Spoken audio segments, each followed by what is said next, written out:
Welcome to the Pitch Clock. Here's the pitch, a two-part baseball segment combining a nostalgic baseball trivia game and an interview with an expert. This is the Pitch Clock. Baseball time. Hi, everybody. Pitch Clock is back. Can't wait to get started. We'll have our 2025 MLB expert with us in just a moment, but I'm coming off a victory in trivia, so I'm feeling good, but also I know that means more likely than not I'm about to experience a loss. It's myself, it's Chris Cody, and that means Taylor Vipolis is here. Taylor, our trivia game for today, let's get it rolling. We're going to do the baseball card game where I'm going to give you a player from 2005. You have to say whose opening day lineup they were in. Taylor, who do you want to go first here? Chris Cody, first name, Rafael Palmeiro. I mean, there's clearly just two choices here. I'm going to go with my gut and go with the Texas Rangers. He was not a Texas Ranger. Was Rafael Palmeiro a Baltimore Oriole in 2005? Obviously, if it wasn't a Ranger, I'd be... He was a Baltimore Oriole. Yeah, baby! Stupid. All right, time to potentially take a 2-0 lead in round one. Let's see. Taylor, what's my question? Sean Green, Jeremy. Oh, no. Because I feel like there's an obvious answer where he played most of his career. And I feel like that's the place where I want to say, but I feel like you're throwing me off on purpose. But maybe he got traded mid-season. I'm just going to stick with it because I don't know if Chris will know the other one. So I'll say the Los Angeles Dodgers. Damn it! Even though I know I'm wrong. Where did he go? He was not a Dodger. Yeah, he wasn't a Dodger. I have another one in I'm going to write it down because I have it in my head. Every team I'm picturing is a blue team, but it's just because I'm picturing him in the goddamn... And the Dodgers uniform. The New York Mets. That's the team I wrote down. Is it right? He was not a Met in 2005. He was in the Diamondbacks opening day lineup. Wow. You are such a dick for putting that. Like, that is such a dick move right there. So it's a 1-0 lead after one round of this game. Round two, Not Chris, cool. you're up. Not cool. Sammy Sosa. Sammy Sosa. Where the hell did he get traded to? Whatever, Cubs. He was not a Cub in 2005. Jeremy, chance to steal. Okay, so at the end of his career, I know where he played, but I don't know if there was a spot in between. I'm actually going to go with the same guess as I had before. Was he an Oriole? Chris, he got double Orioles. You got double Oriole. He was an Oriole. Double stuffed Oriole. I'm not giving 2-0. Jeremy all the easy ones. My guess now? Richie Sexson. Now I know what game he's playing here. I know the team he wants you to say, and I know where he went Oh, next. that's funny. Finally. Oh, you do? Okay. All right. I know a team that he was on, and it's the only one that I can think of at the moment. So I'm just going to say it, and I think I'm handing you a point here. I'm going to say Milwaukee Brewers. Yeah, I mean, that's the team he was known for. So But then he got traded, if right? you say yes and gave him one when he was on the Brewers, this is just you. Was he on the being a Brewers? jerk. Was he on the Brewers? Was he on the Brewers? He was not Yeah, on the yeah, Brewers yeah. in He 2005. was on the Seattle Mariners. Seattle Damn. Mariners is correct. Yes. All right, 2-1 game. That's honestly, Chris, good. That was well done. Back for a second week in a row. I believe our first ever repeat guest back-to-back weeks. It's Adnan Virk, our go-to 2025 MLB analyst. Adnan, thank you for being here. We're going to get right into this here because we're approaching the very end of the month of May. We're past Memorial Day, and that's normally a time where you can take account of the standings and have some real takeaways about where this season is headed. So in the American League, it's the Yankees, Tigers, and Mariners leading their divisions. In the National League, it's the Phillies, Cubs, and Dodgers. First, the American League standings. You take a look. What is it that you see that stands out? Well, first of all, I'm a freelancer right now with Meadowlark Media, so never apologize for having me on back-to-back. You're like, I'm not going to call you for 5 weeks. I go, no, please call me every week. I'm looking to get every dollar I can. So always a pleasure to catch up with you, buddy. When I look at the standings, the first thought to me is that the New York Yankees have the largest division lead of any team right now in Major League Baseball. They're 7 games up right now in the AL East, and I feel like they're going to run away with it, right? The Red Sox, they're not a good team. They've lost 5 straight games. They're 400, 500. The Jays are too inconsistent. The Rays aren't that good. And the Orioles are the worst team right now in perhaps the American League, aside from the Chicago White Sox. So I think the Yankees are going to run away with it. They've won 16 of 20 since May 6th. They lead the AL in win percentage, runs scored. They're second in ERA over that span. And they particularly mash against left-handed pitchers. Last night facing Yusei Kikuchi, they only win the game 1-0, but 866 OPS against lefties. Paul Goldschmidt's 533 against lefties. Judge has an 11-11 slug against them.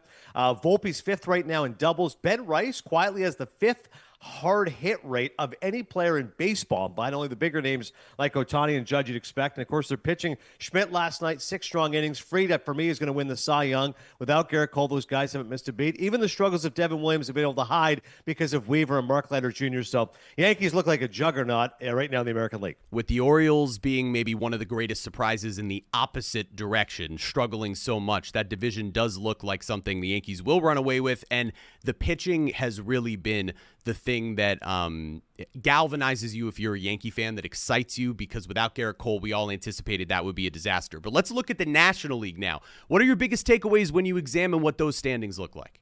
So the positive when I look at the Chicago Cubs, and I called PCA as my breakout star of the year because I met him in spring training. I love the guy. He's got stars in his head. I go, how am I out room for this guy? And he's been awesome. And we knew his defense was good. Plus 23 outs above average since the start of last season. That's the best in all of baseball. But also his offense, of course. I mean, he's slugging over 600, and he's got 51 RBI, which is amazing. 49 RBI, excuse me. Seiya Suzuki has 51, his teammate. That's like the quietest 51 RBI in baseball. Suzuki's single season career high is 74. Only Aaron Judge and Ohtani have more extra base hits than him this season. So Suzuki leads in RBIs. I haven't even mentioned Kyle Tucker, of course, is one of the great hitters in our game and has done so much for that lineup. And Dansby Swanson, over the last month, his OPS went from 560 to 760. He's now back to being the above-average player that he should be. And Chicago looks really good right now, man. Like, only the Brewers and the Rays have more steals than the Cubs. So just slugging it. They're actually a fast team that has power and has all those different dimensions. Like I said, PCA right now is making a push for MVPs, leading in WAR. I worry about their pitching a little bit. I do think the Cardinals will hang around. Cardinals have more balance than the Cubs. That should be a great rivalry in the Central. But yeah, Cubs looking legit. That's good for baseball to have them back, potentially as division champion. First guess goes to Chris here. So Chris, who are you going to have to guess, I guess? Taylor, tell us. Hell of a toss That was a right bad there. toss. Wow. Taylor, tell us who Chris is going to talk about. The 5th name up, Chris. Carlos Pena. God. 05, I'm going to say that he left the team he was with first and got paid by the Detroit Tigers. Chris levels it up. It's Yeah. 2-2. Jeremy, your name is Jeff Kent. Well, I am in my bag right now. Okay. Just in my bag. Where did he go next? Oh, it's so clear where he went. Where did he go next? Similar color to the Dodgers. Don't Think do similar color scheme. no. Wait a minute. Think the same color scheme. Well, Orange, now you brown. just okay. Hold on. You said Dodger. You really are said throwing me off. Dodgers? You said similar color to the Dodgers, No, but I then you're talking didn't. orange brown. Yeah. Did I say the think, word Dodgers? Yeah, you did. No, I didn't. Yeah, we Or roll the my- tape. Similar color to the Dodgers. Similar color to the Dodgers. I'm gonna say the Dodgers. What a miss. Did I actually say Dodgers? You did. Similar color to the Dodgers. What a win! I don't have any Oh other excuse. God, 3-2 after 3 rounds. Holy. Blaming Dan for that one. Round 4, Taylor. Who is the player that Chris is going to speak about? Nomar Garciaparra. Dodger. He was not a Dodger. He was a Chicago Cub. He was a Cub. All right, it's a 4-2 lead, and now the player comes to me. Nick Swisher. Whoa. Oh, man, there's 3 teams that are in my head. He wasn't there until later. I'm going to say Nick Swisher was a Chicago White Sox. That's wrong, right? He was not a White Sox. Chris Cody, chance to steal. Is it the Guardians? Or is it the Reds? I feel like he was a Yankee late in his career, so this might be too early, but I'm going to go Yankees. He was not a Yankee. Was he a Brave? He was not a Brave. Oakland. Oakland. Damn, it just clicked. All right, that's okay. It's still a 4-2 lead after 4 rounds. Chris Who will I talk is up about next? to speak now. Larry Walker. Cardinal. He was a Cardinal. Taylor, who do I speak of now? Adrian Beltre. Oh, no. This is another one. Three In my teams. bag. 3 teams And I'm immediately not came going to to my say head. the team name mistakenly this time. 3 teams immediately came to my head. I know all 3. You don't know all 3 teams? The Texas Rangers. He was not a Ranger. Mariner. No, that was too early. He was a He's Mariner. No! You're not going to do Dodgers? He's not going to do Dodgers. He's playing the other team this guy played for. Let's move on to a team that we haven't highlighted yet, and I've been trying to avoid talking about every single week on the pitch clock, but they refuse to let me because Tarik Skubal had one of the greatest singular pitching performances we've ever seen in the regular season. It's a complete game. It's a shutout. It's 13 strikeouts. It's under 100 pitches. It's the greatest Maddox in the history of Major League Baseball. The most strikeouts ever in one of those games. Oh, and the final pitch was 102.6 miles an hour. So I ask you, Adnan, Tarik Skubal, with what he's doing, coming off the Cy Young season last year, being as dominant as he's been thus far this year, where does he rank to you amongst left-handed pitchers this century? So in the 21st century, where are we putting Tarik Skubal at this point? Because to me, he's really climbing up that list. If he wins the Cy Young again this year and goes back-to-back, and I can't imagine him slowing down barring an injury, I mean, a triple crown a season ago, that's awfully tough to top, and he's able to do it, it feels like right now. I'm glad you mentioned the match, particularly the efficiency. To me, when you're under 100 pitches, like that does so much for your rotation. And honestly, the Detroit rotation in general has been so buoyed by having other guys now complementing Skubal. Before it was Skubal and bullpen games all over the place. Now Flaherty's legit. Jackson Jobe, they've won 9 of the 10 games that Jackson Jobe has started this year. Obviously, Casey Mize has been better this year, and their offense now is much, much better. Riley Green looks like he's legit. Torkelson's had a huge comeback. Javi Baez is the comeback player of the year. So the Tigers, I mean, they feel like a legit team. And again, that's the other story right now in the American League is that they are the team to beat in the Central. You know, the Twins, even with that incredible run that they've had, they still haven't been able to catch Detroit because they had such a bad start. And you're right, man. Skubal, when he's pitching, it's win day. He's must-see TV. All right. Time for our golden era star of the week. I've got 2 guys for you. I have a feeling I know which direction you're going to go. We've got Cal Raleigh of the Seattle Mariners or Corbin Carroll of the Arizona Diamondbacks. Both guys out west having really, really good seasons.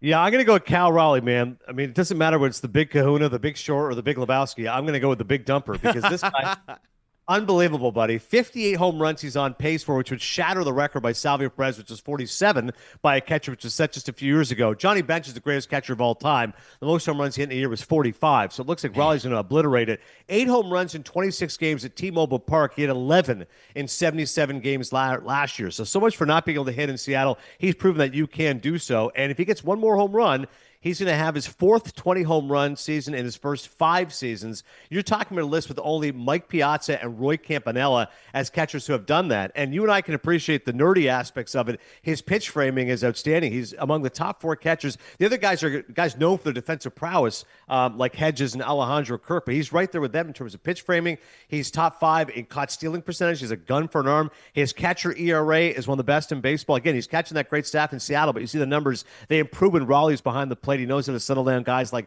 George Kirby can be a little bit mercurial. Logan Gilbert's one of the best pitchers in baseball. And you see the emergence of Wu, and obviously once they get back Miller. So when you add it all up, he's the best catcher in baseball. Something about guys in baseball with the name Cal, with the last name starting with an R. Something about that works. Cal Raleigh may be destined for some real greatness like Cal Ripken Jr. We'll see, but it's been an incredible start to his season. And Adnan, as always, it's great having you here on the pitch clock. Let's head back to our game between me and Chris. All right, last round. Taylor, tell Chris who to speak of now. Name me. Give me a Moises name. Alou.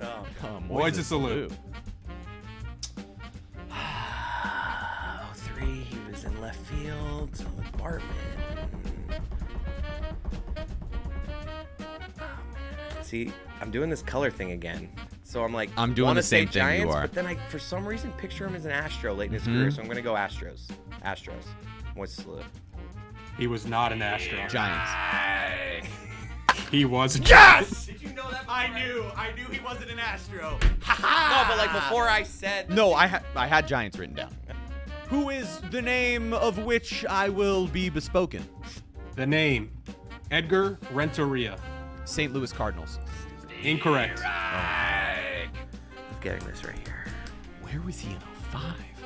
Oh, maybe. Write it down. And then in the team that I'm going to say for Edgar Renteria, because he played outside of the Marlins and then the Cardinals, we are going to say that Edgar Renteria also played for the Boston Red Sox. It is the Boston Red Sox. What? No! Is it? I swear to God, I just kind of. Is it? Oh my god! I can't believe That you just I pulled just that hit out. a roulette ball. I can't believe that is a 1 out of 28. That is I just guessed. ridiculous. I just guessed. It's a tie game. I just guessed. I had, for what it's worth, I had Texas. I did not think it was was the just Red picturing Sox. red, but Wow. I was like, obviously I'm doing the Wow. Cardinals. This is insane. And by the way, another 2, right? Or is this going to be sort of a sudden death scenario? Not another round. This will just be Then sudden someone death. gets the advantage if we only do. This is going to be a sudden death scenario. So is where it what? I'm gonna First give- one to get it? I'm gonna give you Okay. guys a category. You're gonna write down your answers. Closest number takes it home. Terrific. Let's do this. John Franco career saves. John Franco career saves. It's definitely got to start with like a 5 or 6, right? You think? I'm good. Okay, me too. Jeremy, reveal your number first. My number is 317. Oh, we're gonna have a good one. This is gonna be interesting. Oh, 369. We're both right near each other again, just like Jeter. I swear to God, if you get this again. Chris Cody. Yeah, baby. How many? 424. Yeah, 424. baby. What a saves for comeback, John Edgar Franco. Renteria. Edgar Renteria, Red Sox. What a moment. That was I heartbreaking. just guessed. John Franco, dead to me.